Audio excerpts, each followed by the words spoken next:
后来乡亲啊，继续来看上坛的两个农会，先来看这个婚林的西里镇农会，这个存款是来创新高，16000个存户，总存款突破180多亿，大约200多个人存款拢超过1000万，甚至有人存款9亿。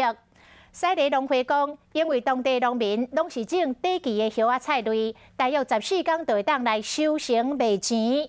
啊，农民拢直接把钱存入去户头，生活个简单朴实。这趁钱无咧开钱，无怪这个钱会欠济。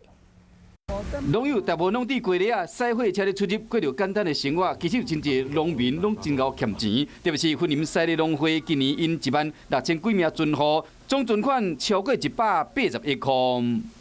农会跟农民的合作比较密切，比较容易来农会进出入他们的所谓的金额啦。西里农会估计，因平均每一位会员存款拢有200万，有200多人存款超过1000万，阁有的人存款上亿。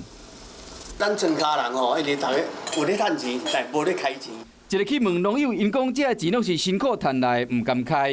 咱西里个农民是来真拍拼，大家拢真拍拼咧做，嘛真骨力咧下，所以讲咱农会走有遮好的成绩。